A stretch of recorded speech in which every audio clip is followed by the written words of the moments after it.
Today, I would like to talk about regulating your emotions, okay? Now, I think that this is probably one of the most underrated topics out there because when you think about it, I mean, emotions rule everything, right? Emotions rule everything. Logic is very hard to find a lot of the times, right? They say common sense isn't so common, right? So emotions rule everything. And basically pretty much 99.9% of the decisions that you make are made because of an emotion. So we do things because we like them, and we avoid things because we don't like them, right? And even today, think about your day today. Is there anything that you didn't do today, or anything that you did today that you didn't like doing? Right? Did you make yourself do anything today that you didn't like doing? Probably not too much, right? Maybe you hate your job, right? Which is fair, but you like being not broke more than you hate going to work, right? So there's even emotional there. There's even one's better than the other. So everything we do is tied to an emotion. And what happens is because there's a finite amount of emotions, right? Stress always feels like stress. Anxiety always feels like anxiety, right? Sadness always feels like sadness. Joy always feels like joy. There's a finite amount of emotions we can all go through. Now, because there's a finite amount of emotions, what happens is our brain is so freaking smart. Our brain starts to make connections with these emotions and the actions that these emotions usually cause. And so our brain develops a pattern. And what the brain does, this is really cool. What the brain does is it notices that over the years, right? If you're older than 5 years old, this is what your brain does. It notices that when these emotions came up in the past, whether it was stress, anxiety, happiness, when these emotions came up, X, Y, and Z happened, right? Now, the brain doesn't look at what stimulated the emotion, because that's always different, right? A stressful day at work or a fight with your husband, those are two different stressors, but you're still going to feel the exact same feeling of stress. So your brain no longer looks at the stimulus. They respond to the emotion. And then what they do for you to make your life easier is they say, okay, I'm going to remove the decision-making process for you. I'm just going to take all the data I've collected over the decades, and I'm going to say, okay, when she used to feel like this is how she acted. So I'm going to take away the decision from her completely, and I'm just going to tell her to do it. And so this is a really good example if anybody would consider themselves having binge eating habits. Does anybody feel that way? So if you have binge eating, so you can't just stop at one bite, right? We can never have just one bite. If that's you, this is kind of what's happening. And it goes to other habits too.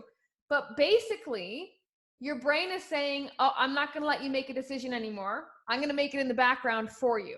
And so the brain thinks it's helping you and being super efficient, which it is, but it's not consciously helping you, because now what you feel and what you think is that this is uncontrollable. What's wrong with me? Why can't I stop this? Why do I always, it's all or nothing, right? I can't have chocolate in the house, otherwise I'm going to eat the whole bar, right? We start to think that certain habits are out of our control and we are powerless to try and fix or rewrite. All because our brain just decided to make the decision for us. That's all that it was. It cut out where we had to think about a decision and then act. It decided for us and it told us to act. And we think it's this crazy impulse controlling us, when really it's just our smart brain that just registered an emotion that you felt in the past, that you've dealt with a certain way in the past. But because you've dealt with it that way for so long, your brain now makes a decision for you. And so this is a habit and a process happening all the time, right? You ever do something and you're like, why the heck did I do that? Or I know better than that. Or I know that that's not good for me. Or why I shouldn't have done that. Or I should have done this, right? You know you should do something, but you don't do it. It's your brain in the background making decisions for you because that's what you've built it to do. That's the data you've given it over the years to pull from, which is crazy. So, in theory, if we give it new data, it will make automatically new decisions, right? If we gave it different data, it could make just as uncontrolled as you feel when you have one bite, you can feel super in control, just as quick. Just that quick, powerful signal, reaction, thought, whatever the brain decides to do, it can be just as easily a good outcome as maybe it is to follow through a bad outcome right now.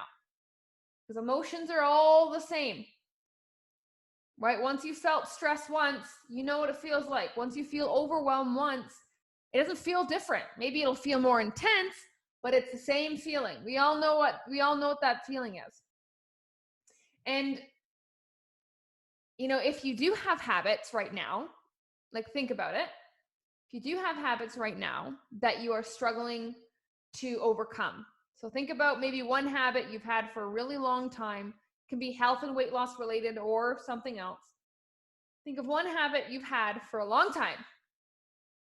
And you've been trying, haven't you?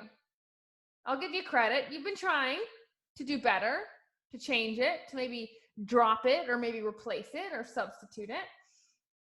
But here's the issue, ladies. Here's the issue. The habit is not the problem. The habit is not the problem. It is the emotion that stimulated the habit that is the problem. The habit is an outcome. It is a symptom. You don't go to the doctor to treat a symptom. You go to find a cure. So we can't keep focusing on symptoms all the time, right? If you want to fix a bad habit, you can't fix a bad habit by focusing on the bad habit. You have to go a little bit deeper, take it back a layer and say, oh, when I feel this emotion, my brain tells me to do this. My brain makes this decision for me. So this habit is caused by the connection that my brain has formed to that emotion. And when you look at it like that, you no longer feel shackled to that bad habit. You now are tasked with, how can I create new stimuli when I feel that same emotion? And the good news is that emotion can be stimulated in so many different ways, right? There's good stress and there's bad stress. Do you agree? And so stress is the emotion that causes, let's say, late night snacking. Well, then stop trying to get rid of all the snacks and focusing on late night snacking. Take it to the stress and say, okay, how can I simulate positive stress and react differently and start creating new connections? It is the emotion. Your brain is such a well-oiled machine. It is working in the background the entire time and you have no idea. But you can take control. But you have to realize that there's control that needs to be taken first. And you need to make sure you know where to put your control and put your energy.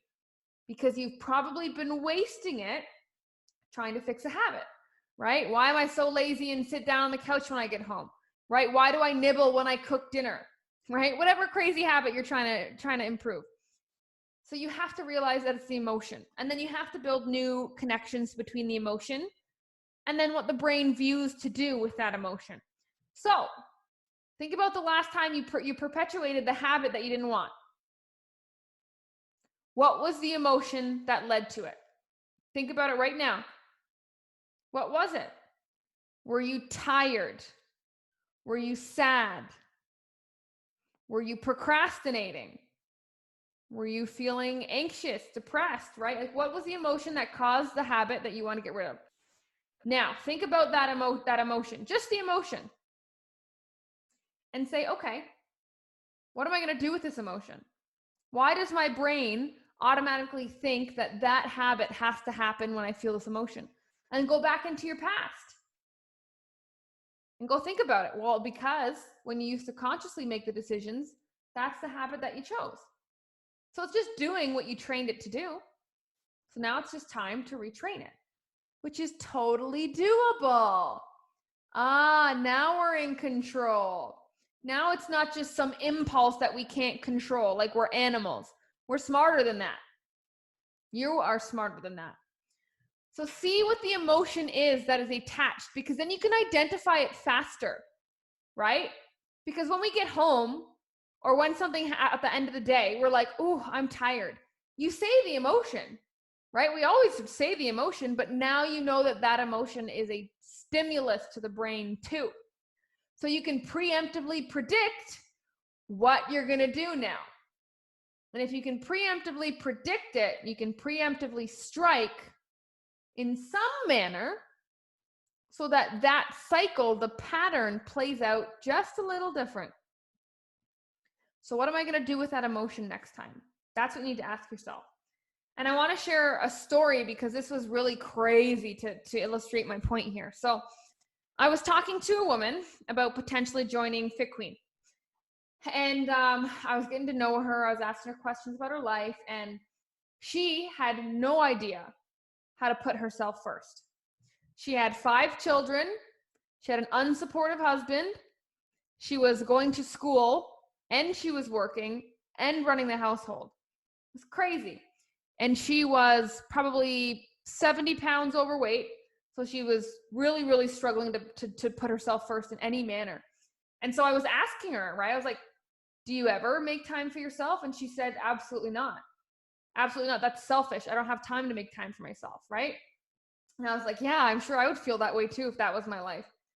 And so we were trying to talk through it, and she agreed. She's like, yeah, I guess I do need to put myself first. Otherwise, nothing changes, right? If I don't take a stand, I'm going to keep putting myself on the back burner.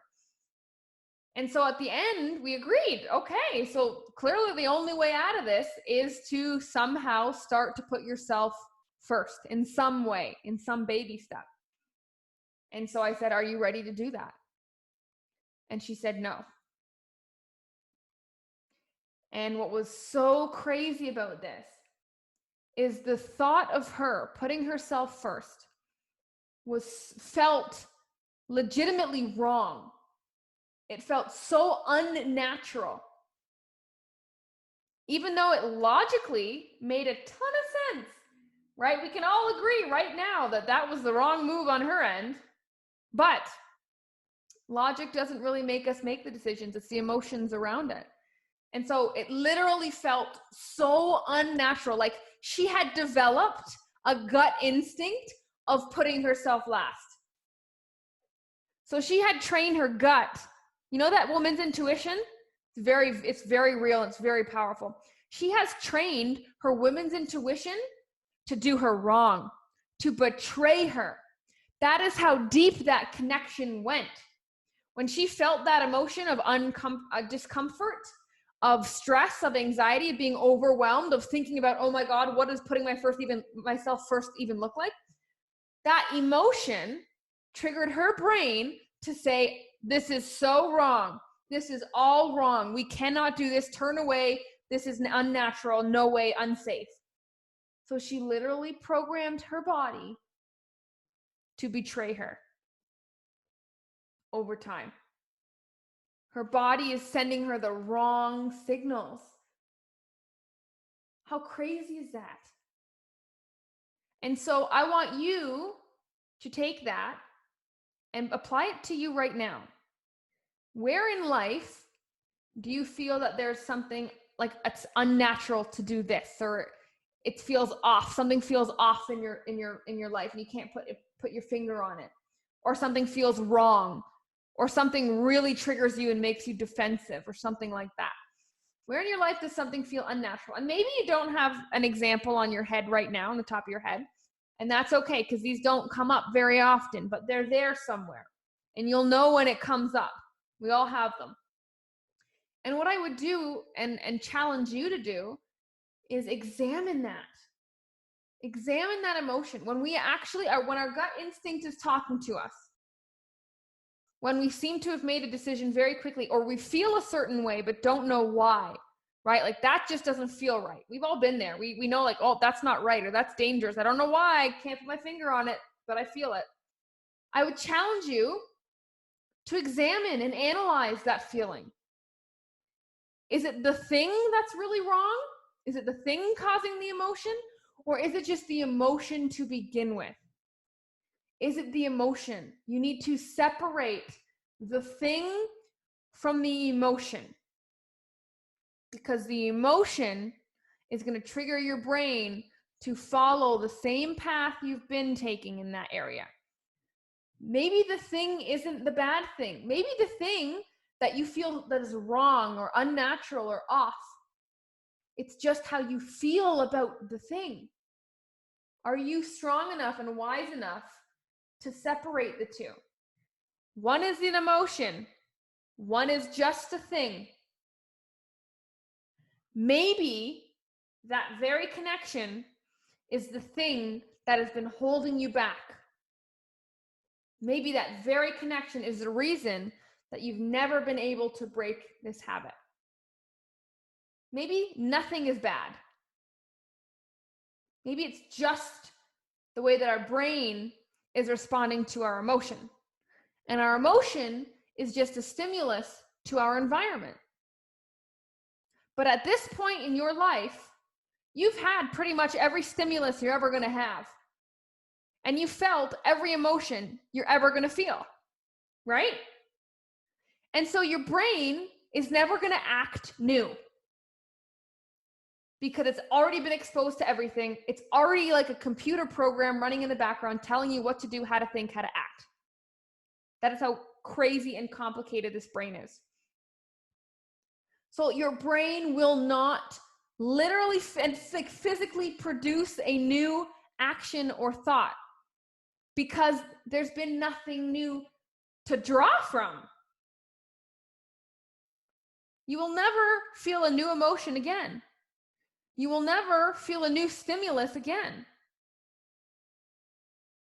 And so how can you expect your brain to break a cycle, to break a habit, if there's nothing new being fed to it? If you're letting it run on autopilot? No change can happen unless there is actual change to begin with. But how on earth could you expect yourself to come up with the change when there's nothing else that could possibly stimulate the change anymore?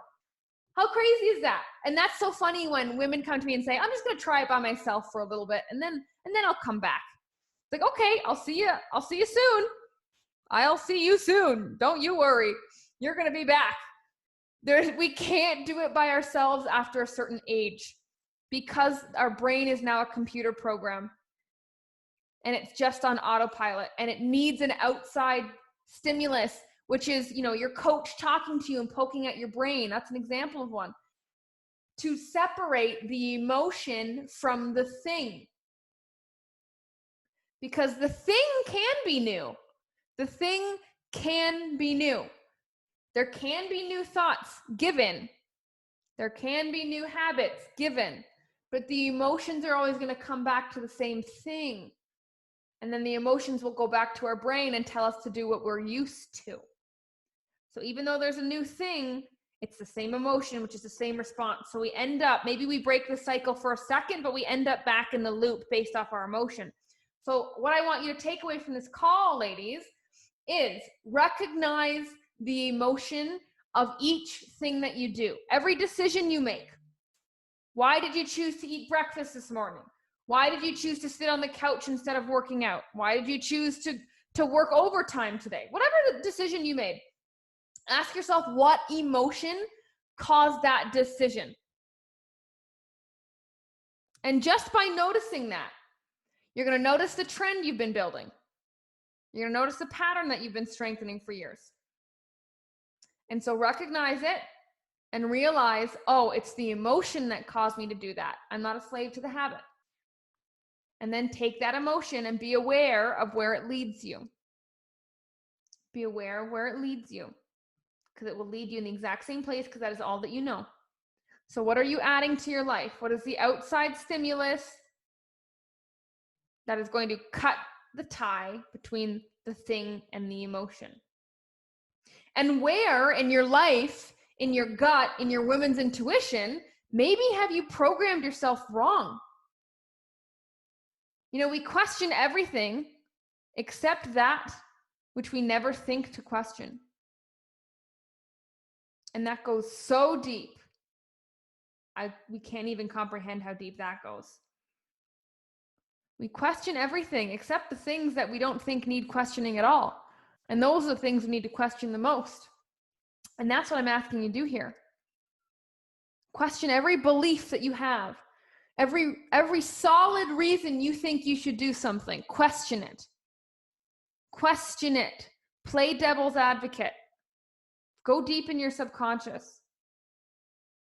Start to reprogram that computer with some outside stimuli, some changes, external changes. And when you do that, you actually strengthen that intuition and that gut instinct better than you've ever had before. The second I started questioning my own values, my own identity, which is earth-shattering, by the way. It's not a good feeling to totally question who you think you are and what you're made of. It really sucks. But when you do that, you realize that you can do things differently. And you realize there's no such thing as bad things or bad habits. They're just habits that are happening as a response to how you feel. And you are in control of how you feel. Let me tell you, just because something happens doesn't mean it sucks. It means it was your brain's automatic response. So after this call, ladies, I want you to really sit down and number one, think about what are something in your life that you've never questioned. What's one, even a character trait, an identity trait, a value of yours that you've never questioned? A political view, a religious view. Like, that's how crazy this gets. Question it. Question it. And then ask yourself, what's the emotion that comes up from it? It's usually not a good one. And then figure out, when you feel that emotion, what is your brain telling you to do? And now you can begin to outsmart your brain and actually be in control of your decisions again, just by slowing down that process and being aware of that process. We think there's something wrong with us, and we think we have to focus on finding a new habit or fixing the habit, when really it has nothing to do with that. Just interrupt the pattern and recognize how you're feeling more. That's it. We hide from our emotions. Bad emotions are not bad. Bad emotions are beautiful because they allow us to understand what a good emotion feels like. It's our perception. Don't ignore how you feel. All the answers are there. All the answers you need. Whatever you've been stuck with right now, all the answers are in just understanding the connection between your actions and your emotions. And then realizing, oh, that emotion does not have to always result in that. I'm not a slave to that, because this emotion isn't even a bad thing. I've had worse. That's where it begins. Strengthen your gut instinct. Strengthen that woman's intuition. There's a difference between a thing and an emotion. And play that game. Don't skip it. Don't accept that this is how things have to be. You can change it anytime, at any point. You can rewrite the computer system in your brain. You can give an upgrade to that program at any time. You can scan it for viruses anytime. It just takes effort and consciousness, which is what these are for. So now you have the consciousness. Explore how your day went today. Explore, literally, when's the last time you sat down and you said, this was my roller coaster of emotions today. This is the path of my emotions today.